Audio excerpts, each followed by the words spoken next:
भूगोल शुरू करते हैं दोस्तों। सर्वप्रथम भूगोल शब्द का प्रयोग एरेस्टोस्थेनीज के एक ग्रीक विद्वान ने किया। यह शब्द ग्रीक भाषा के दो मूल जियो और ग्राफोस से प्राप्त किया गया है। दोनों को एक साथ रखने पर इसका अर्थ बनता है पृथ्वी का वर्णन। भूगोल के नामकरण एवं विषय को प्राथमिक स्तर पर व्यवस्थित स्वरूप प्रदान करने का श्रेय यूनान के निवासियों को जाता है। हिकेटियस ने अपने पुस्तक जस पीरियोडस अर्थात पृथ्वी का वर्णन में सर्वप्रथम भौगोलिक तत्वों का क्रमबद्ध समावेश किया।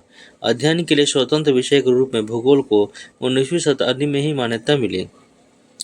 20वीं शताब्दी के आरंभ में भूगोल मनुष्य और पर्यावरण के पारस्परिक संबंधों के अध्ययन के रूप में विकसित हुआ। इसकी दो विचारधाराएं थी। संभववाद, इसके अनुसार मनुष्य अपने पर्यावरण में परिवर्तन करने में समर्थ है तथा वह प्रकृति प्रदत्त अनेक संभावनाओं को अपनी इच्छा के अनुसार उपयोग कर सकता है। इस विचारधारा के समर्थक है भूगोलवेत्ता Vidal de la Blache of Febvre. दूसरा है निश्चयवाद। इसके अनुसार मनुष्य के सारे काम पर्यावरण द्वारा निर्धारित होते हैं, अतः मनुष्य के स्वेच्छापूर्वक कुछ करने की स्वतंत्रता कम है। इस विचारधारा के प्रमुख समर्थक हैं भूगोलवेत्ता रिटर रैडजेल, एलन सैम्पुल और हंटिंगटन। भूगोल की कुछ परिभाषाएं। भूगोल एक ऐसा स्वतंत्र विषय है जिसका उद्देश्य लोगों को विश्व आकाशीय पिंडों, स्थल महासागरों, जीव जंतुओं, वनस्पति, फल तथा भूधरातल के क्षेत्रों में देखी जाने वाली प्रत्येक अन्य वस्तु का ज्ञान प्राप्त करना है, ये स्ट्रैबो ने कहा है। दूसरा है भूगोल पृथ्वी की झलक को स्वर्ग में देखने वाला आभामय विज्ञान है, यह कैलेडियस टॉलमी ने कहा है। तीसरा है भूगोल वह विज्ञान है जिसमें पृथ्वी को स्वतंत्र ग्रह के रूप में मान्यता देते हुए उसके समस्त लक्षणों, घटनाओं एवं उसके अंतर्संबंध का अध्ययन किया जाता है, यह कार्ल रिटर ने कहा है। चौथा है भूगोल में पृथ्वी के उस भाग का अध्ययन किया जाता है जो मानव के रहने का स्थान है, आर्थर होम्स ने कहा है। तो आगे चलते हैं दोस्तों। अभी यहाँ से इस लाइन में ब्रह्मांड के बारे में पढ़ना है। ब्रह्मांड क्या है? तो अस्तित्वमान द्रव एवं ऊर्जा के सम्मिलित रूप को ब्रह्मांड कहते हैं। दूसरे शब्दों में सूक्ष्म अणुओं से लेकर महाकाय आकाशगंगाओं तक सम्मिलित स्वरूप को ब्रह्मांड कहा जाता है। ब्रह्मांड की उत्पत्ति से संबंधित प्रमुख सिद्धांत निम्न है। महाविस्फोट सिद्धांत यानी बिग बैंग थ्योरी, एब जॉर्ज लेमेथियर। दूसरा है साम्यावस्था या सतत सृष्टि सिद्धांत या स्थिर अवस्था संकल्पना, थॉमस गोल्ड एवं हर्मन बॉडी। तीसरा है दोलन सिद्धांत, डॉक्टर एलन संडेजा। चौथा है स्फीति सिद्धांत, एलन गुथ। ब्रह्मांड की उत्पत्ति के संबंध में महाविस्फोट सिद्धांत सर्वाधिक मान्य सिद्धांत है। इसका प्रतिपादन बेल्जियम के खगोल एवं पादरी एब जॉर्ज लेमेथियर ने किया था। बाद में रॉबर्ट वेगनर ने इस सिद्धांत की व्याख्या की। महाविस्फोट सिद्धांत के अनुसार आरंभ में वे सभी पदार्थ जिनसे ब्रह्मांड बना है अति छोटे गोलक के रूप में एक ही स्थान पर स्थित था, जिनका आयतन अत्यधिक सूक्ष्म एवं तापमान तथा घनत्व अनंत था। दूसरा है अत्यधिक संकेंद्रण के कारण बिंदु का आकस्मिक विस्फोट हुआ, जिसे महाविस्फोट ब्रह्मांडीय विस्फोट कहा गया। इस अचानक विस्फोट के पदार्थ का बिखराव हुआ जिसमें सामान्य पदार्थ निर्मित हुए। इसके अलगाव के कारण काले पदार्थ बने, जिनके समूहन से उनके ब्रह्मांडीय पिंडों का सृजन हुआ। वैज्ञानिक का विश्वास है कि महाविस्फोट बिग बैंग का घटना आज से 13.7 अरब वर्ष पहले हुई थी। महाविस्फोट के पश्चात सौर मंडल का निर्माण लगभग 4.6 अरब वर्ष पहले हुआ, जिसमें ग्रहों तथा उपग्रहों का निर्माण हुआ। इस प्रकार बिग बैंग परिघटना से ब्रह्मांड की उत्पत्ति हुई और तभी से उसमें निरंतर विस्तार जारी है। इसके साक्ष्य के रूप में आकाशगंगाओं के बीच बढ़ती दूरी का साक्ष्य दिया जाता है। नासा ने 2001 ईस्वी में मैप माइक्रोवेव एनिस्ट्रॉफी प्रोब नामक अनुसंधान में इसकी पुष्टि की। नासा द्वारा 30 जून 2001 ईस्वी को डेविड विलिंगसन के नेतृत्व में बिग बैंग की पुष्टि हेतु मैप परियोजना का शुभारंभ किया। मैप एक खोजी उपग्रह है। इसमें प्राप्त चित्रों से बिग बैंग की पुष्टि होती है। 11 फरवरी 2013 ईस्वी को इस आधार पर नासा ने ब्रह्मांड की आयु 13.7 अरब वर्ष निर्धारित करने की घोषणा की। डेविड विल्सन ने विल्सन की सितंबर 2002 ईस्वी के निधन के पश्चात उनके सम्मान में मैप उपग्रह का नाम 11 फरवरी 2003 ईस्वी में डब्ल्यू मैप रखा गया। भू भूवैज्ञानिक इस समय सबसे बड़े खंड को इयोन कहते हैं। भूविज्ञान समय के सबसे बड़े खंड को इयोन कहते हैं। इयोन का महाकल्प को कल्प को युग में तथा युग को काल में विभाजित किया जाता है। ब्रह्मांड के निरंतर विस्तार के साक्ष्य जुटाने में एडविन हबल का योगदान उल्लेखनीय है। ब्रह्मांड के निरंतर विस्तार के साक्ष्य के रूप में अंतरिक्ष में सूक्ष्म तरंगों की उपस्थिति का पता चलना, अंतरिक्ष में रेडशिफ्ट परिघटना का अवलोकन तथा आधुनिक अध्ययनों से सुपरनोवा का अंतरिक्ष में विस्फोट होना भी ब्रह्मांड के विस्तार के साक्ष्य के रूप में माना जा रहा है। ब्रह्मांड के रहस्य को जानने के लिए 30 मार्च 2010 ईस्वी को European centre for nuclear research के जेनेवा में पृथ्वी की सतह से 50 से 175 मीटर नीचे 27.36 किलोमीटर लंबे सुरंग में लॉर्ड हैड्रन कोलाइजर नामक महाप्रयोग सफलतापूर्वक किया गया। इसमें प्रोटॉन बीमों का लगभग प्रकाश के गति से टकरा गया तथा हिग्स बोसॉन के निर्माण का प्रयास किया गया। माना जाता है कि गॉड पार्टिकल के नाम से जाना जाने वाला हिग्स बोसॉन में ही ब्रह्मांड के रहस्य छिपे हैं, क्योंकि सबसे बेसिक यूनिट माना जाता है। CERN ने 4 जुलाई 2012 को हिग्स बोसॉन से मिलता जुलता सब एटॉमिक पार्टिकल की खोज करने में सफलता हासिल की है। इसमें ब्रह्मांड के रहस्यों को जानने में मदद मिलेगी। ब्रिटिश वैज्ञानिक हिग्स ने 1964 ईस्वी में कॉस्मोलॉजी समझने हेतु गॉड पार्टिकल प्रामाणिक अवधारणा को पेश किया था, जो भारतीय वैज्ञानिक सत्येंद्रनाथ बोस को बोसॉन थ्योरी पर आधारित थी। ब्रह्मांड का व्यास 10 का पावर 8 प्रकाश वर्ष है। ब्रह्मांड में अनुमानतः 100 अरब मंदाकिनी है। प्रत्येक मंदाकिनी में अनुमानतः 100 अरब तारे होते हैं। मंदाकिनी तारों का एक ऐसा समूह जो धुंधला सा दिखाई पड़ता है तथा जो तारा निर्माण प्रक्रिया की शुरुआत का गैस पुंज है, मंदाकिनी कहलाता है। हमारे पृथ्वी की अपनी एक मंदाकिनी है जिसे दुग्ध में खेला या आकाशगंगा कहते हैं। अब तक ज्ञात इस मंदाकिनी का 80% भाग सर्पिला है। इस मंदाकिनी को सबसे पहले गैलीलियो ने देखा था। आकाशगंगा की सबसे नज़दीकी मंदाकिनी को देवयानी नाम दिया गया। नवीनतम ज्ञात मंदाकिनी डॉर्फ मंदाकिनी है डॉर्फ मंदाकिनी निहारिका। निहारिका का वर्णन पढ़ना यहाँ पर। यह एक ब्रह्मांडीय नर्सरी है जहाँ तारों का जन्म होता है। निहारिका में धूल और गैसों का बादल होता है। सभी तारों का जन्म निहारिका में होता है, सिर्फ कुछ दुर्लभ अवसर को छोड़कर, जिसमें 2 न्यूट्रॉन तारे एक समय में वीवर बनाते हैं। वैसे भी न्यूट्रॉन तारे का श्याम वीवर मृत तारे माने जाते हैं। यहाँ पाए जाने वाले गैसों में हाइड्रोजन गैस, हीलियम गैस एवं अन्य आयनीकृत प्लाज्मा गैसें होती हैं। निहारिका 2 अलग अलग कारणों से बनती है। पहला ब्रह्मांड की उत्पत्ति और दूसरा किसी विस्फोटक तारे से बने सुपरनोवा से। ब्रह्मांड के जन्म के बाद परमाणुओं का जन्म हुआ और इन परमाणुओं से धूल और गैस के बादलों का निर्माण हुआ। सुपरनोवा से जो पदार्थ उत्सर्जित होता है, इसमें भी निहारिका का जन्म होता है। इसके उदाहरण है वेल और कर्क। निहारिका की उत्पत्ति ब्रह्मांड के जन्म की सुपरनोवा के मिश्रण से भी हो सकता है। निहारिका के कुछ प्रकार। उत्सर्जन निहारिकाएं कुछ सबसे सुंदर और रंग बिरंगी होती हैं। ये बन रहे तारों से प्रकाशित होती हैं। उदाहरण चील या झील निहारिका। परिवर्तन निहारिका, यह तारों का प्रकाश को परिवर्तित करती है। ये तारे या तो निहारिका के अंदर होते हैं या पास में होते हैं। उदाहरण प्लेइडेस निहारिका। श्याम निहारिका क्या है, इसके बारे में पढ़ते हैं।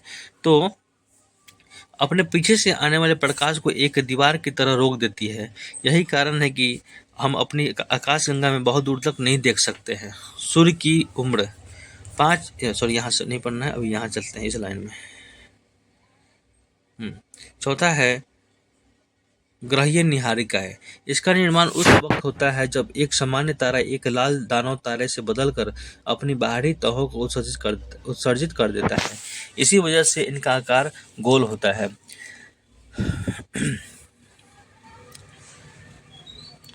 ओरियन नेबुला हमारी आकाशगंगा के सबसे शीतल और चमकीले तारों का समूह। तारों के बारे में विस्तृत जानकारी के लिए भौतिकी भौतिक का अध्ययन ब्रह्मांड देखें। सौरमंडल, यहाँ से सौरमंडल के बारे में पढ़ना है। तो सूर्य के चारों ओर चक्कर लगाने वाले विभिन्न ग्रहों, क्षुद्र ग्रहों, धूमकेतुओं, उल्काओं तथा अन्य आकाशीय पिंडों के समूह को सौरमंडल कहते हैं। सौरमंडल में सूर्य का प्रभुत्व है, क्योंकि सौरमंडल निकाय के द्रव्य का लगभग 99.999 द्रव्य सूर्य में निहित है। सौरमंडल के समस्त ऊर्जा का स्रोत भी सूर्य ही है। प्लेनेमस, सौरमंडल से बाहर बिल्कुल एक जैसा दिखने वाला जुड़वा पिंडों का एक समूह है। सूर्य, यहाँ सूर्य के बारे में पढ़ना है। तो सूर्य सौरमंडल का प्रधान है। यह हमारी मंदाकिनी दूध में खिला के केंद्र से लगभग 30,000 प्रकाश वर्ष की दूरी पर एक कोने में स्थित है। यह दूध में खिला मंदाकिनी के केंद्र के चारों ओर 250 किलोमीटर से गति की परिक्रमा कर रहा है। इसकी परिक्रमण काल दूध में खिला के केंद्र के चारों ओर एक बार घूमने में लगा समय 25 करोड़ वर्ष है, जिसे ब्रह्मांड वर्ष कहते हैं। सूर्य अपने अक्ष पर पूर्व से पश्चिम की ओर घूमता है। इसका मध्य भाग 25 दिनों में, ध्रुवीय भाग 35 दिनों में एक घूर्णन करता है। सूर्य एक गैसीय गोला है जिसमें हाइड्रोजन 71%, हीलियम 26.5% एवं अन्य तत्व 2.5% होता है। सूर्य का केंद्रीय भाग क्रोड कहलाता है, जिसका ताप 1.5 गुने 10⁻70 डिग्री सेल्सियस होता है। हैंसबैथ ने बताया कि 10⁻7 डिग्री सेल्सियस ताप पर सूर्य के केंद्र पर 4 हाइड्रोजन नाभिक मिलकर एक ही हीलियम नाभिक का निर्माण करते हैं। अर्थात सूर्य के केंद्र पर नाभिकीय संलयन होता है, जो सूर्य की ऊर्जा का स्रोत है। सूर्य के दीप्तिमान सतह को प्रकाश मंडल कहते हैं। प्रकाश मंडल के किनारे प्रकाशमान नहीं होते, क्योंकि सूर्य का वायुमंडल प्रकाश का अवशोषण कर लेता है। इसे वर्णमंडल कहते हैं। यह लाल रंग का होता है। सूर्य ग्रहण के समय सूर्य के दिखाई देने वाले भाग को सूर्य किरीट या कोरोना कहते हैं। यह सूर्य का बाह्यतम परत है। सूर्य किरीट एक्सरे उत्सर्जित करता है, इसे सूर्य का मुकुट कहा जाता है। पूर्ण सूर्य ग्रहण के समय सूर्य किरीट से प्रकाश की प्राप्ति होती है। ब्रह्मांड के बारे में बदलता दृष्टिकोण। प्रारंभ से पृथ्वी को संपूर्ण ब्रह्मांड का केंद्र माना जाता था, जिसकी परिक्रमा सभी आकाशीय पिंड विभिन्न कक्षाओं में करते थे। इसे भूकेंद्रीय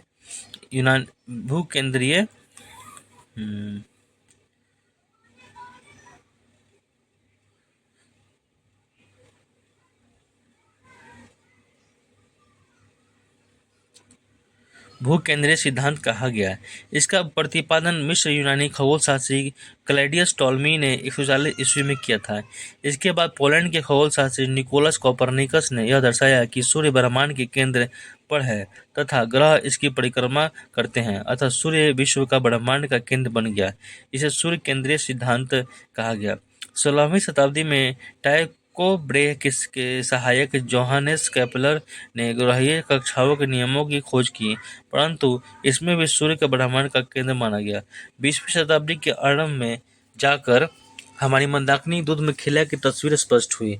सूर्य को इस मंदाकिनी के एक सिरे पर अवस्थित पाया गया। इस प्रकार सूर्य को ब्रह्मांड के केंद्र पर होने का गौरव समाप्त हो गया। केपलर ने सिद्ध किया कि सूर्य के चारों ओर प्रत्येक नक्षत्र का मार्ग दीर्घवृत्ताकार है। सूर्य की उम्र 5 बिलियन वर्ष है। भविष्य में सूर्य द्वारा ऊर्जा देते रहने का समय 10⁻11 वर्ष है। सूर्य के प्रकाश को पृथ्वी तक पहुंचने में 8 मिनट 16.6 सेकंड का समय लगता है। सौर ज्वाला को उत्तरी ध्रुव पर ऑरोरा बोरेलियस और दक्षिणी ध्रुव पर ऑरोरा ऑस्ट्रेलियस कहते हैं।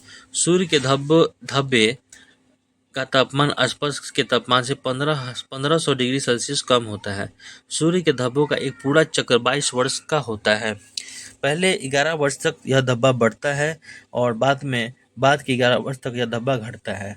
जब सूर्य की सतह पर धब्बा दिखाई पड़ता है, उस समय पृथ्वी पर चुंबकीय झंझावात उत्पन्न होती है। इससे चुंबकीय सुई की दिशा बदल जाती है एवं रेडियो, टेलीविजन, बिजली चलित मशीन आदि में गड़बड़ी उत्पन्न हो जाती है।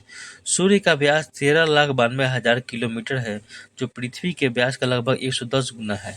सूर्य हमारी पृथ्वी से 13 लाख गुना बड़ा है और पृथ्वी के सूर्य ताप का 2 अरबवां भाग मिलता है। मध्य रात्रि सूर्य का अर्थ। सूर्य का ध्रुवीय वृत्त में देर तक चमकना मध्य रात्रि का सूर्य अर्कांटिक क्षेत्र में दिखाई देता है। सौरमंडल के पिंड। अंतर्राष्ट्रीय खगोलशास्त्री संघ इंटरनेशनल एस्ट्रोनॉमिकल यूनियन की प्राग सम्मेलन 2006 के अनुसार सौरमंडल में मौजूद पिंडों के निम्नलिखित 3 श्रेणियों में बांटा गया है। पहला है परंपरागत ग्रह, बुध, शुक्र, पृथ्वी, मंगल, बृहस्पति, शनि, अरुण और वरुण। बौने ग्रह, प्लूटो, चेरान, सेरस 203, यूबी 313। तीसरा है लघु सौरमंडलीय पिंड, धूमकेतु, उपग्रह व अन्य छोटे खगोलीय पिंड। ग्रह ग्रह वे खगोलीय पिंड है जो निम्न शर्तों को पूरा करते हो। एक, जो सूर्य के चारों ओर परिक्रमा करता हो, उसे पर्याप्त गुरुत्वाकर्षण बल हो जिसमें वह गोल स्वरूप ग्रहण कर सकें। इसके आसपास का क्षेत्र साफ हो, यानी उसके आसपास यानी अन्य खगोलीय पिंडों भीड़ भाड़ न हो। ग्रहों की उपर्युक्त परिभाषा INU की प्राग सम्मेलन में तय की गई है। ग्रह की इस परिभाषा के आधार पर यम को यानी प्लूटो को ग्रह की श्रेणी में से निकाल दिया गया। फलस्वरूप परंपरागत ग्रहों की संख्या 9 से घटकर 8 रह गई। यम के बौने ग्रह की श्रेणी में रखा गया है। ग्रहों के 2 भागों में विभाजित किया गया है। एक है पार्थिव या आंतरिक ग्रह। बुध, शुक्र, पृथ्वी एवं मंगल को पार्थिव ग्रह कहा जाता है क्योंकि ये पृथ्वी के सदृश होते हैं। ये सूर्य व क्षुद्र ग्रह के पट्टी के बीच स्थित हैं, इसलिए इसे आंतरिक या भीतरी ग्रह भी कहते हैं। ये सूर्य के बहुत निकट है और ये चट्टानों से बने होते हैं। बृहस्पति या बाह्यग्रह। बृहस्पति, शनि, वरुण या अरुण को बृहस्पति ग्रह कहा जाता है। ये सूर्य से बहुत दूर है तथा बहुत बड़े आकार के हैं। ये गैस और तरल पदार्थ से बने हैं। मंगल, बुध, बृहस्पति, शुक्र, शनि इन 5 ग्रहों का नंगी आंखों से देखा जा सकता है। आकार के अनुसार ग्रहों का क्रम घटते हुए बृहस्पति, शनि, अरुण, वरुण, पृथ्वी, शुक्र, मंगल एवं बुध, अर्थात सबसे बड़ा ग्रह बृहस्पति एवं सबसे छोटा ग्रह बुध है। घनत्व के अनुसार ग्रहों का क्रम बढ़ते क्रम में शनि, अरुण, बृहस्पति, नेपच्यून, मंगल, शुक्र, बुध एवं पृथ्वी, अर्थात सबसे कम घनत्व शनि का और सबसे अधिक घनत्व पृथ्वी का है। सूर्य से दूरी के अनुसार ग्रहों का क्रम: बुध, शुक्र, पृथ्वी, मंगल, बृहस्पति, शनि, अरुण, वरुण, यानी सूर्य के सबसे निकट ग्रह बुध एवं सबसे दूर ग्रह है वरुण। द्रव्यमान के अनुसार ग्रहों का क्रम: बुध, मंगल, शुक्र, पृथ्वी, अरुण, वरुण, शनि एवं बृहस्पति, यानी न्यूनतम द्रव्यमान वाला ग्रह बुध, अधिकतम द्रव्यमान वाला ग्रह बृहस्पति। परिक्रमण काल के अनुसार ग्रहों का क्रम बढ़ते हुए क्रम है: बृहस्पति, शनि, वरुण, अरुण, पृथ्वी, मंगल, बुध एवं शुक्र। अपने अक्ष पर झुकाव के आधार पर ग्रहों का क्रम: शुक्र, बृहस्पति, पृथ्वी, मंगल, शनि, वरुण एवं अरुण। सूर्य एवं अरुण को छोड़कर अन्य सभी ग्रहों का घूर्णन एवं परिक्रमण की दिशा एक ही है। शुक्र एवं अरुण के घूर्णन की दिशा पूर्व से पश्चिम है, जबकि अन्य सभी ग्रहों की घूर्णन की दिशा पश्चिम से पूरब है। यहाँ बुध के बारे में पढ़ते हैं। सूर्य का सबसे नजदीकी ग्रह है जो सूर्य निकलने के 2 घंटे पहले दिखाई देता है। यह सबसे छोटा व सबसे हल्का ग्रह है। इसके पास कोई उपग्रह नहीं है। इसका सबसे विशिष्ट गुण है इसमें चुंबकीय क्षेत्र का होना। यह सूर्य की परिक्रमा सबसे कम समय पूरा करता है, अर्थात यह सौरमंडल का सर्वाधिक कक्षीय गति वाला ग्रह है। यहाँ दिन अति गर्म और रातें बर्फीली होती हैं। इसका तापांतर सभी ग्रहों से सबसे अधिक 600 डिग्री सेल्सियस है। इसका तापमान रात में -173 डिग्री सेल्सियस व दिन में 427 डिग्री सेल्सियस हो जाता है। शुक्र, यह पृथ्वी का निकटतम सबसे चमकीला एवं सबसे गर्म ग्रह है। इसे सांझ का तारा या भोर का तारा कहा जाता है क्योंकि यह शाम में पश्चिम दिशा में तथा सुबह में पूर्व की दिशा में आकाश में दिखाई पड़ता है। यह अन्य ग्रहों की विपरीत दक्षिणावर्त चक्रण करता है। इसे पृथ्वी के भगिनी ग्रह कहते हैं। यह घनत्व, आकार एवं व्यस्त एवं व्यास में पृथ्वी के समान है। पृथ्वी के सबसे निकट स्थित ग्रह है। इसके पास कोई उपग्रह नहीं है। बृहस्पति, यह सौरमंडल का सबसे बड़ा ग्रह है। इसे अपनी धुरी पर चक्कर लगाने में 10 घंटा का समय और सूर्य की परिक्रमा करने में 12 वर्ष लगते हैं। बृहस्पति का द्रव्यमान पृथ्वी के द्रव्यमान का लगभग 1000वां भाग है।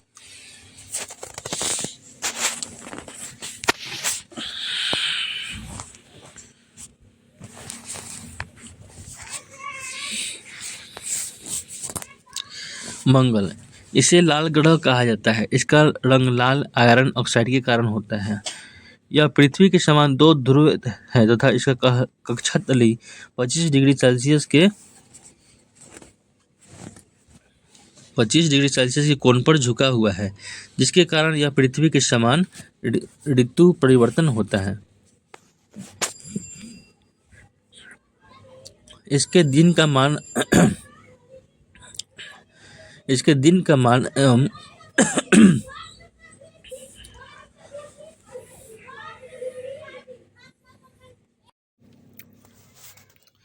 बृहस्पति, यह सौरमंडल का सबसे बड़ा ग्रह है। इसे अपनी धुरी पर चक्कर लगाने में 10 घंटा सबसे कम और सूर्य की परिक्रमा करने में 12 वर्ष लगते हैं।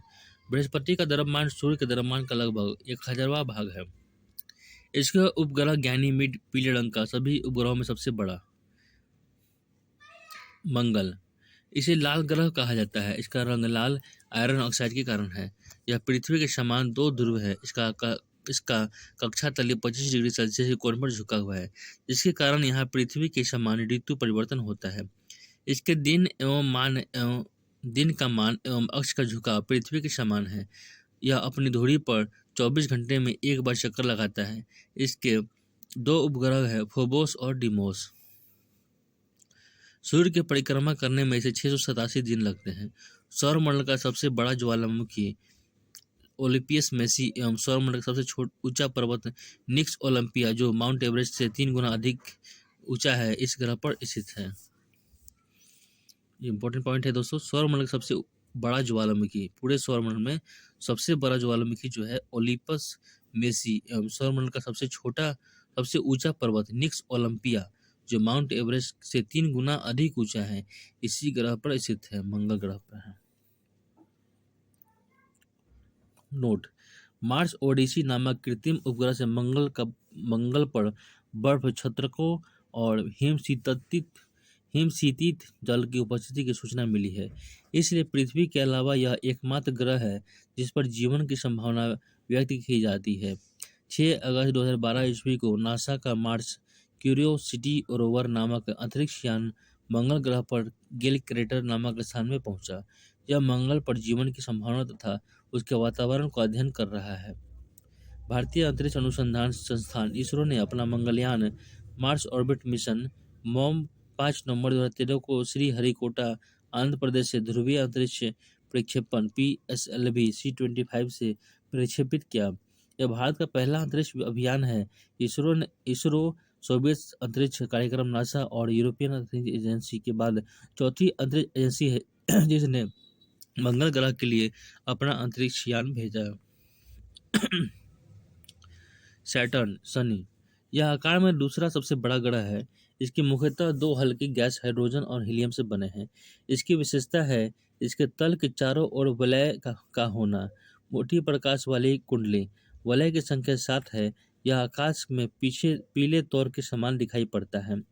इसका घनत्व 7 ग्राम प्रति सेंटीमीटर के पावर 3 सभी ग्रहों एवं जल से भी कम है, यानी इसे जल में रखने पर तैरने लगेगा।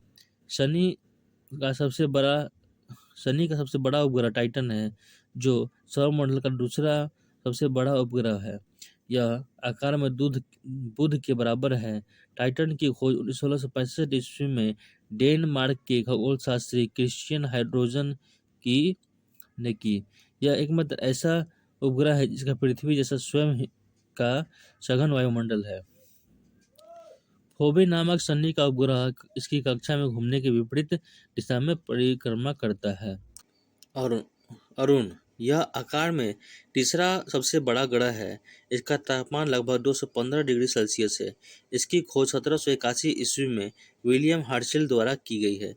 इसके चारों ओर 9 वलयों में 5 वलयों का नाम अल्फा, बीटा, गामा, डेल्टा एवं इप्सिलन है। यह अपने अक्ष पर पूर्व से पश्चिम की ओर दक्षिणावर्त घूमता है, जबकि अन्य ग्रह पश्चिम से पूर्व की ओर घूमते हैं। यहाँ सूर्योदय पश्चिम की ओर एवं सूर्यास्त पूर्व की ओर होता है।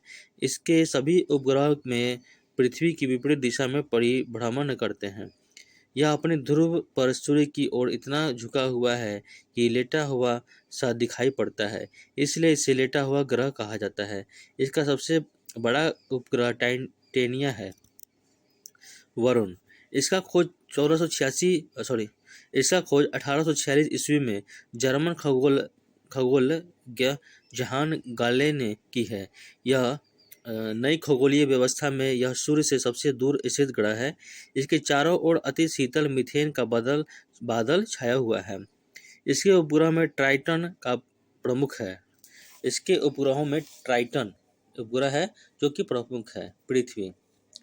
पृथ्वी का आकार में पांचवा सबसे बड़ा ग्रह है। पृथ्वी का अक्ष उसके कक्षा तल पर बने लंब से 23.5 डिग्री सेल्सियस यानी 23 सेल्सियस झुका हुआ है।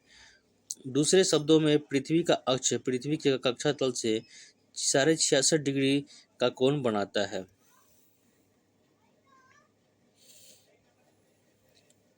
ये पृथ्वी का जो आकार है ये दर्शाया गया यहाँ पर।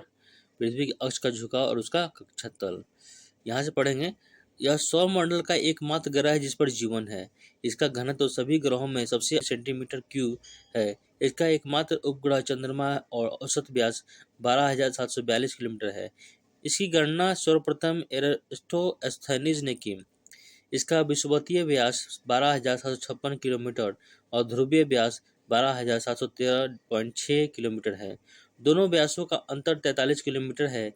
इसकी औसत त्रिज्या 6371 किलोमीटर है। पृथ्वी की आयु लगभग 4.6 अरब वर्ष है और इस पर जीवन लगभग 3 अरब 80 लाख वर्ष पहले आरंभ हुआ। सूर्य से पृथ्वी की दूरी 149.6 मिलियन किलोमीटर है। यह अपने अक्ष पर पश्चिम से पूर्व 1610 किलोमीटर प्रति घंटा के चाल से 23 घंटे 56 मिनट और 4 सेकंड में एक पूरा चक्कर लगाती है। पृथ्वी की इस गति को घूर्णन या दैनिक गति कहते हैं। इस गति से दिन और रात होते हैं। पृथ्वी को सूर्य की एक परिक्रमा पूरा करने में 365 दिन 5 घंटे और 48 मिनट 46 सेकंड का समय लगता है। इस समयावधि के दौरान परिक्रमा पूरी करने में पृथ्वी का मध्य वेग लगभग 30 किलोमीटर प्रति सेकंड होता है। सूर्य की चतुर्दिक पृथ्वी के इस परिक्रमा को पृथ्वी की वार्षिक गति अथवा परिक्रमण कहते हैं। पृथ्वी को सूर्य की एक परिक्रमा करने में लगा समय और सौर वर्ष का कहलाता है। प्रत्येक सौर वर्ष कैलेंडर वर्ष में लगभग 6 घंटा बढ़ जाता है, जिसे हर चौथे वर्ष में लीप वर्ष बनाकर समायोजित किया जाता है। लीप वर्ष 366 दिन का होता है, जिसके कारण फरवरी माह में 28 के स्थान पर 29 दिन होते हैं। पृथ्वी पर ऋतु परिवर्तन इसके अक्ष पर झुके होने के कारण व सूर्य के सापेक्ष इसकी स्थिति में परिवर्तन यानी वार्षिक गति के कारण होती है। वार्षिक गति के कारण ही पृथ्वी पर दिन रात छोटे बड़े होते हैं। आकार एवं बनावट की दृष्टि से पृथ्वी शुक्र के समान है। जल की उपस्थिति के कारण इसे नीला ग्रह भी कहा जाता है। सूर्य के बाद पृथ्वी का सबसे निकट का तारा प्रोक्सिमा सेंचुरी है, जो अल्फा सेंचुरी समूह का तारा है। यह पृथ्वी से 4.22 प्रकाश वर्ष दूर है। यह सूर्य के भी निकटतम तारा है। नोट: 24 अगस्त 2006 ईस्वी को अंतर्राष्ट्रीय खगोल विज्ञान संघ बैठक में खगोल विज्ञानियों ने प्लूटो का ग्रह होने का दर्जा खत्म कर दिया, क्योंकि इसकी कक्षा वृत्ताकार नहीं है और यह वरुण ग्रह के कक्षा में होकर गुजरती है। नई खगोलीय व्यवस्था में प्लूटो को बौने ग्रह की श्रेणी में रखा गया है। साइरस या डॉग स्टार पृथ्वी से 9 प्रकाश वर्ष दूर स्थित है। यह सूर्य से दुगने द्रव्यमान वाला तारा है। यह रात्रि में दिखाई पड़ने वाला सर्वाधिक चमकीला तारा है। चंद्रमा की सतह और उसकी आंतरिक स्थिति अध्ययन करने वाला विज्ञान सेलेनोलॉजी कहलाता है। चंद्रमा पर धूल के मैदान को शांति सागर कहते हैं। यह चंद्रमा पिछला भाग है जो अंधकारमय होता है। चंद्रमा के दक्षिणी ध्रुव पर स्थित लिबर्टीज पर्वत 35,000 फीट से 10,668 मीटर चंद्रमा का उच्चतम पर्वत है। चंद्रमा का जीवाश्म ग्रह भी कहा जाता है। चंद्रमा पृथ्वी की एक परिक्रमा लगभग 27 दिन 8 घंटे में पूरी करती है और इतने ही समय में अपने अक्ष पर एक घूर्णन करता है। यही कारण है कि चंद्रमा का सदैव एक ही भाग में दिखाई पड़ता है। पृथ्वी से चंद्रमा का 57% भाग को देख सकते हैं। चंद्रमा का अक्ष तल पृथ्वी के अक्ष से लगभग समानांतर है। इसका परिक्रमण पथ भी दीर्घवृत्ताकार है। चंद्रमा का व्यास 3480 किलोमीटर तथा द्रव्यमान पृथ्वी के द्रव्यमान का लगभग 1/81 है। नोट: चंद्रमा एवं पृथ्वी के बीच औसतन दूरी 3,84,365 किलोमीटर है। सूर्य के संदर्भ में चंद्रमा की परिक्रमा की अवधि 29.53 दिन है, जो कि 29 दिन 12 घंटे 44 मिनट और 2.8 सेकंड होती है। इस समय को एक चंद्रमास या साइनोडिक मास कहते हैं। नक्षत्र समय के दृष्टिकोण से चंद्रमा लगभग 27.5 दिन में पुनः उसी स्थिति में होता है। 27.5 दिन यानी 27 दिन 7 घंटे 43 मिनट और 11.6 सेकंड की यह अवधि एक नक्षत्र मास कहलाती है। ज्वार उठने के लिए अपेक्षित और सौर एवं चंद्रमा की शक्तियों का अनुपात 11.5% है। अपोलो के अंतरिक्ष यात्रियों द्वारा लाए गए चट्टानों से पता चला है कि चंद्रमा भी उतना ही पुराना है जितना पृथ्वी। इन चट्टानों से टाइटेनियम अधिक मात्रा में है। सुपरमून जब चंद्रमा पृथ्वी के सबसे निकट होती है तो उस स्थिति को सुपरमून कहते हैं। इसे पेरिजी फुल मून भी कहते हैं। इसमें चांद 14% ज़्यादा बड़ा तथा 30% अधिक चमकीला दिखाई पड़ता है। तो यहाँ पे सौर परिवार की सारणी लिखी हुई है, जो कि बुध का औसत घनत्व 5.43 है और व्यास 4,878 किलोमीटर। परिभ्रमण का घूर्णन काल अपने अक्ष पर 58.6 दिन और परिक्रमण काल का सूर्य के चारों ओर 88 दिन और उपग्रहों की संख्या 0, यानी कि बुध पर कोई भी उपग्रह नहीं है। शुक्र का औसत घनत्व 5.24 है और व्यास है 12,104 और उसका अपने अक्ष पर परिभ्रमण का घूर्णन काल होता है 243 दिन। परिक्रमण काल सूर्य के चारों ओर 255 दिन और उपग्रहों की संख्या 0। यह ग्रहों का रंग चमकीला गर्म ग्रह होने के कारण ये चमकीला होता है। पृथ्वी का औसत घनत्व 5.5 है। इसका व्यास जो है 12,756 से 12,714 किलोमीटर है। इसका घूर्णन काल अपने अक्ष पर 23 घंटे 9 मिनट है और इसकी पूरे परिक्रमण काल है सूर्य के चारों ओर 365.26 दिन और इसे उपग्रहों की संख्या है 1। इसे नीला ग्रह भी कहते हैं क्योंकि यहाँ पे जल की उपस्थिति के कारण। मंगल ग्रह 3.93 औसत घनत्व है। इसका व्यास है 6,796 किलोमीटर और अपने अक्ष पर परिक्रमण काल इसका 24.6 घंटे है और सूर्य के चारों ओर इसका 687 दिन में पूरा होता है और इसका उपग्रह 2 है और इसका रंग जो है लाल है, ये आयरन ऑक्साइड के कारण। बृहस्पति का जो औसत घनत्व है 1.33 है और उसका व्यास जो है 1,42,984 किलोमीटर है और ये अपने अक्ष पर 9 घंटा 56 मिनट में घूर्णन पूरा करती है और सूर्य के चारों ओर 11 वर्ष 11 महीना में पूरा करती है और इसके उपग्रहों की संख्या जो है 79 है और इसका जो रंग होता है पीला रंग होता है, यह SO2 के कारण होता है। शनि ग्रह का जो औसत घनत्व है 0.69 है और इसका व्यास जो है 1,20,536 किलोमीटर है। 10 घंटे 40 मिनट में अपने अक्ष पर पूरा घूर्णन करती है और सूर्य के चारों ओर 29 वर्ष 5 महीने में पूरा करती है। और उपग्रहों की संख्या इसका 82 है। इसका जो रंग है वो काला है NO2 के कारण, यानी नाइट्रो ऑक्साइड के कारण। अरुण का जो औसत घनत्व है 1.27, इसका व्यास जो है 51,118 किलोमीटर है और 17 घंटे 14 मिनट में यह अपना अक्ष पर पूरा करती है घूर्णन, और 84 वर्ष लगता है इसको सूर्य के चारों ओर घूमने में पूरा करने में। इसका उपग्रहों की संख्या 27 है और इसका रंग जो है हरा है मीथेन के कारण। वरुण 1.64 औसत घनत्व है और इसका व्यास जो है 49,100 किलोमीटर है और अपने अक्ष पर यह घूर्णन काल 16 घंटे 7 मिनट में पूरा करती है। इसका सूर्य के चारों ओर जो घूर्णन काल है वह है 164.8 वर्ष और उपग्रहों की संख्या 14 है। इसका हल्का नीला रंग के कारण, मीथेन के कारण इसका नीला होता है। यहाँ पे परिभ्रमण या घूर्णन के बारे में बताया गया है। ग्रहों को अपने काल्पनिक अक्ष पर घूमना ये परिभ्रमण कहलाता है या घूर्णन, और परिक्रमण जो है ग्रहों के सूर्य को चारों ओर घूमना और ग्रहों के चारों ओर घूमना ये परिक्रमण कहलाता है। लघु सौरमंडल पिंड। लघु सौरमंडल पिंड के बारे में पढ़ेंगे यहाँ पर। क्षुद्र ग्रह एस्टेरॉइड्स इसे कहते हैं इंग्लिश में।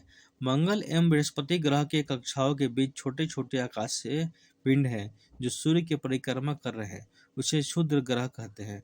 खगोल शास्त्रियों के अनुसार ग्रहों के विस्फोट के फलस्वरूप टूटे टुकड़ों से क्षुद्र ग्रह का निर्माण हुआ है। क्षुद्र ग्रह जब पृथ्वी से टकराता है तो पृथ्वी के पृष्ठ पर विशाल गर्त या लोनार झील जो कि लोनार झील महाराष्ट्र में दिखाई पड़ता है।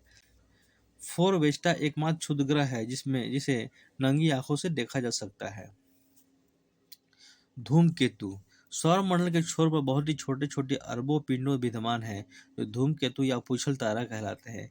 यह गैस एवं धूल के संग्रह है जो आकाश में लंबी चमकदार पुंज सहित प्रकाश के चमकीले गोले के रूप में दिखाई देते हैं।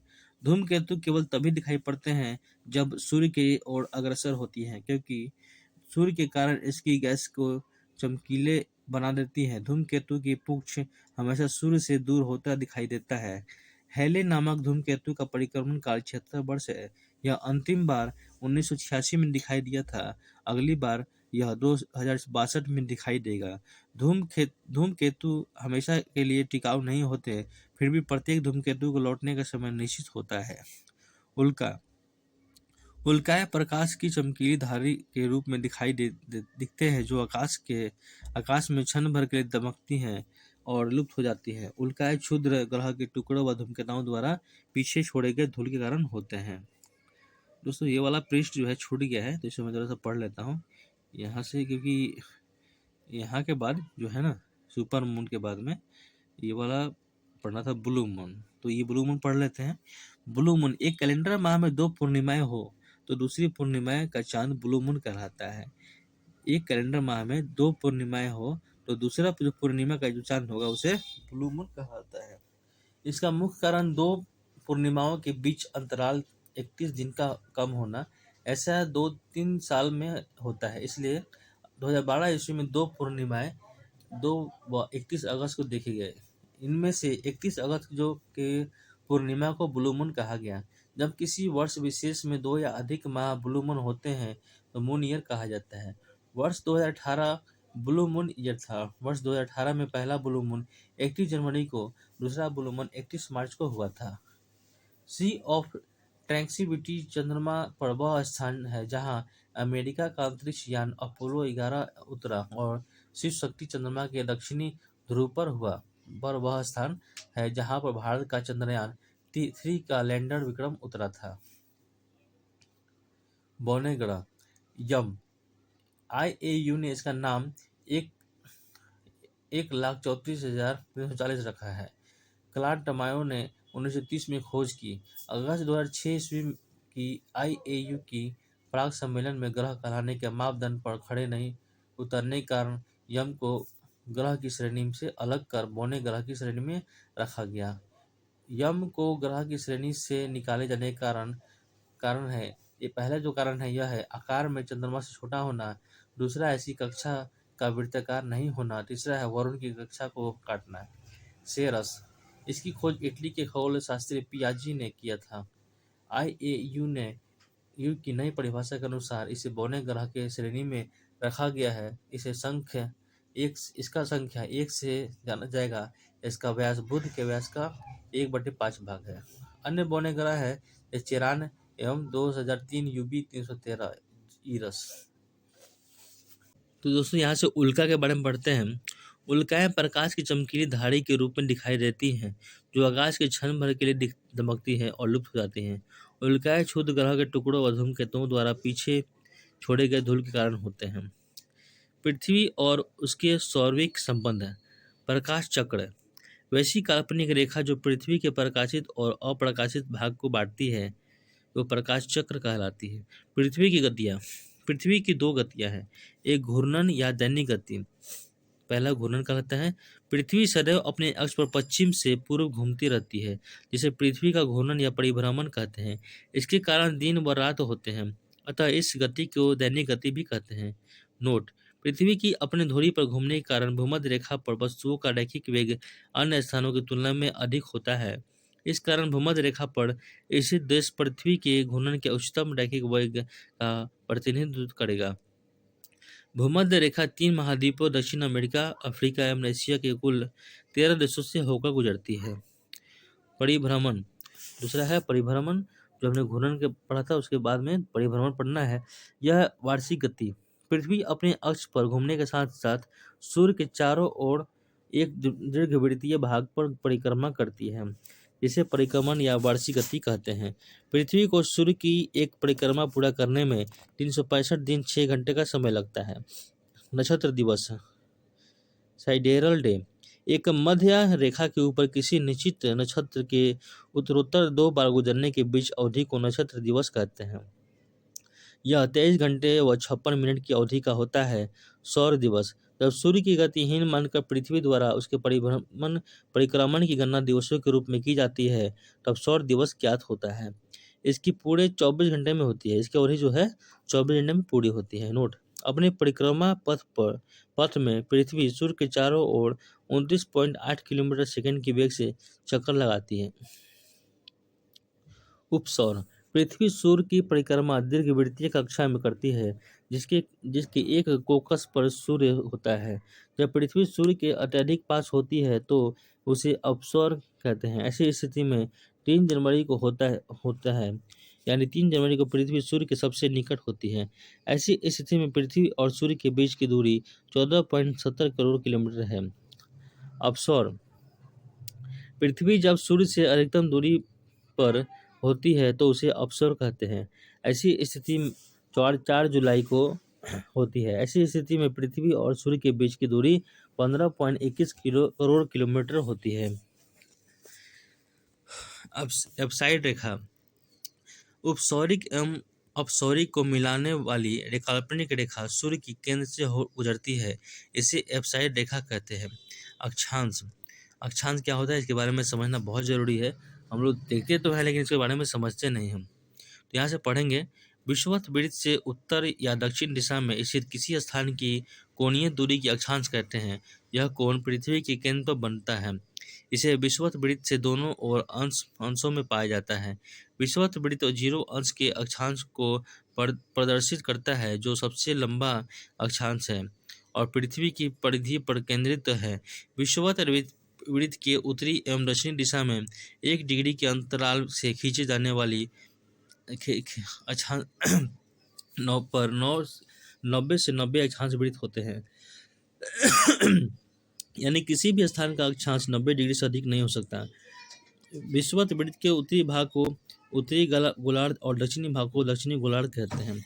अक्षांश समांतर काल्पनिक रेखाओं का एक ऐसा समूह जो पृथ्वी के चारों ओर पूर्व से पश्चिम दिशा में विषुवत रेखा के समानांतर खींचा जाता है, अक्षांश रेखा कहलाता है।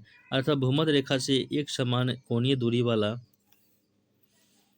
स्थानों को मिलाने वाली रेखा अक्षांश रेखा कहते हैं। भूमध्य रेखा 0 डिग्री की अक्षांश रेखा है, अतः इस पर स्थित सभी स्थानों का अक्षांश डिग्री होगा। भूमध्य रेखा के उत्तर में स्थित अक्षांश रेखाओं को उत्तरी अक्षांश रेखाएं तथा इसके दक्षिण में स्थित अक्षांश रेखाओं को दक्षिणी अक्षांश रेखाएं कहते हैं। 2 अक्षांश रेखाओं के मध्य की दूरी 111 किलोमीटर होती है। नोट: यदि अक्षांश समानांतरों की 1 डिग्री के अंतराल पर खींचते हैं तो उत्तरी एवं दक्षिणी दोनों गोलार्धों में 89 अक्षांश समानांतर होंगे। इस प्रकार विषुवत वृत्त को लेकर अक्षांश समानांतरों की कुल संख्या 179 होगी। भूमध्य रेखा के उत्तर में 23.5 डिग्री अक्षांश को कर्क रेखा और दक्षिण में 23.5 डिग्री अक्षांश को मकर रेखा कहते हैं। भूमध्य रेखा के उत्तर में 23.5 डिग्री को कर्क रेखा और दक्षिण में 23.5 डिग्री अक्षांश को मकर रेखा कहते हैं। भूमध्य रेखा के उत्तर में 66.5 डिग्री सेल्सियस के अक्षांश को आर्कटिक वृत्त और दक्षिण में 66.5 डिग्री अक्षांश को अंटार्कटिक वृत्त कहते हैं।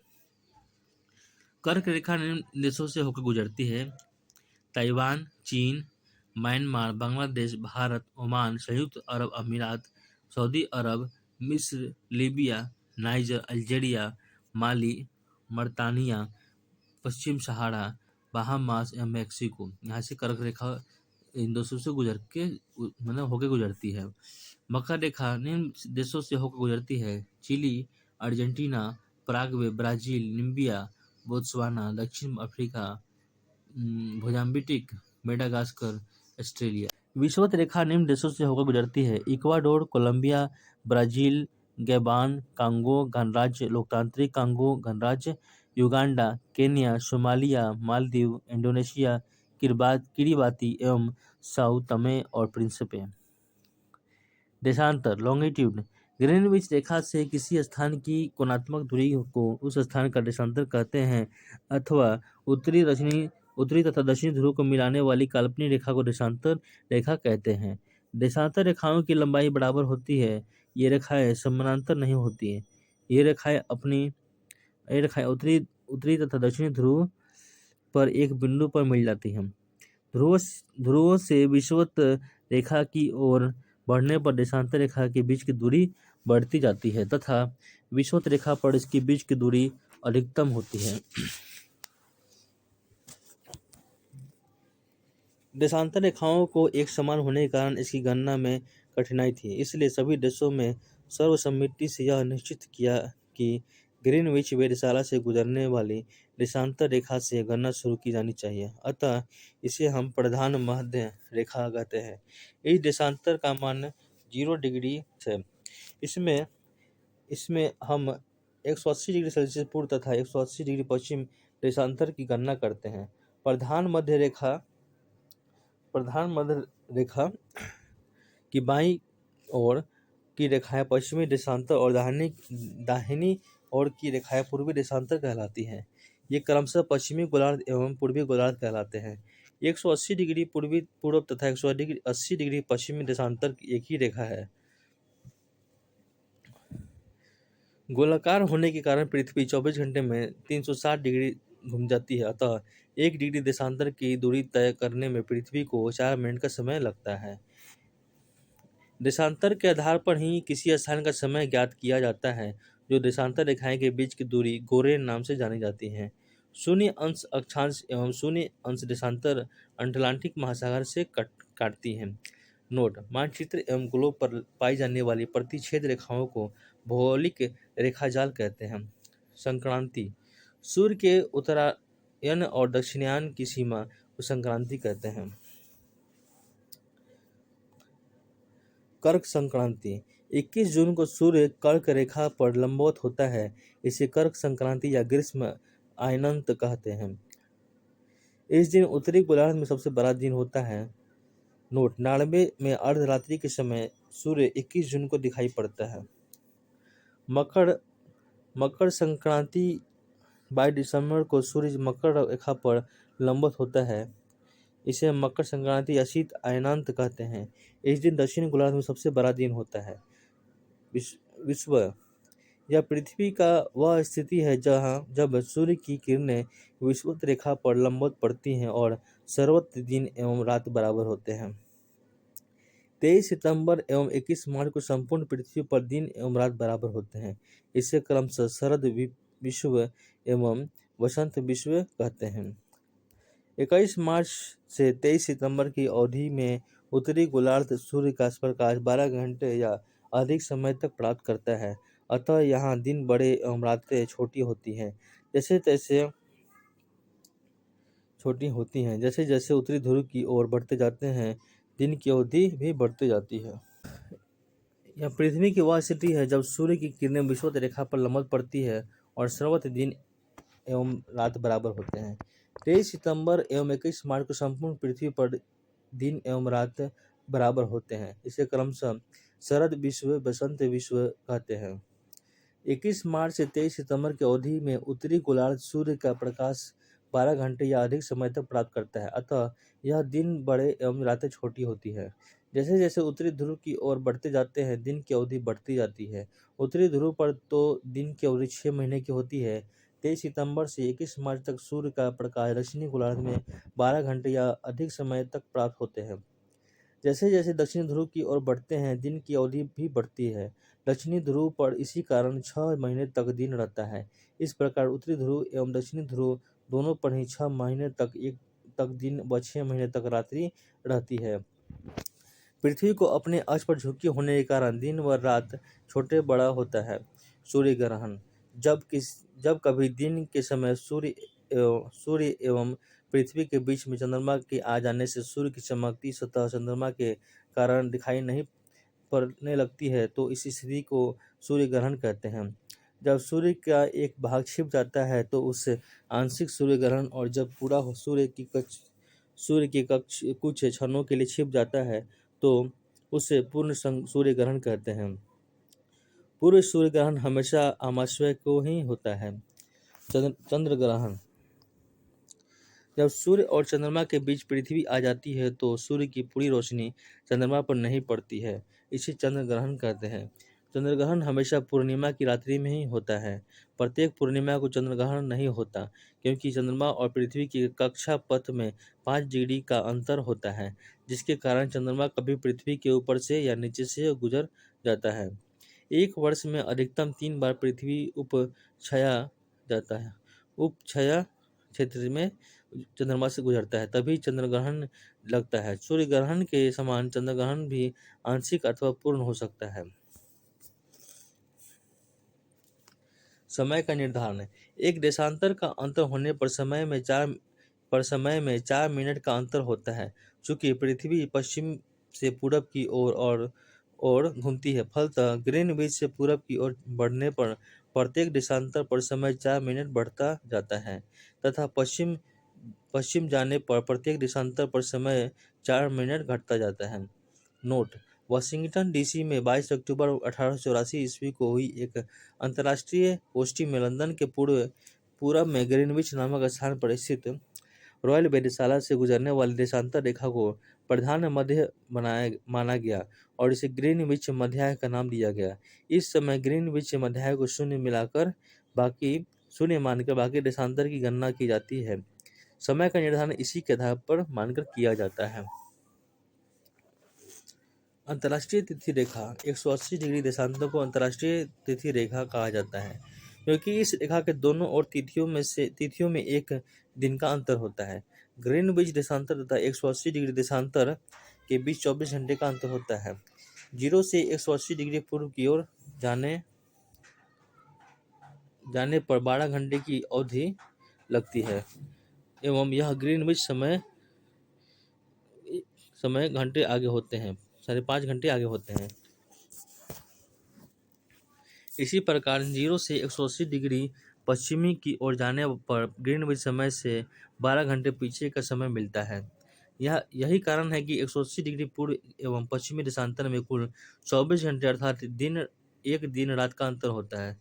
उदाहरण के लिए, यदि ग्रीनविच पर बृहस्पतिवार 25 सितंबर 2003 ईस्वी को दोपहर के 12 बजे हो तो 180 डिग्री पूर्वी देशांतर पर 25 सितंबर 2003 ईस्वी को मध्य रात्रि होगी, जबकि 180 डिग्री पश्चिमी देशांतर पर 24 सितंबर 2003 ईस्वी को मध्य रात्रि होगी। इसका अर्थ यह है कि 180 डिग्री देशांतर के दोनों ओर 2 अलग अलग तिथियां पाई जाती हैं।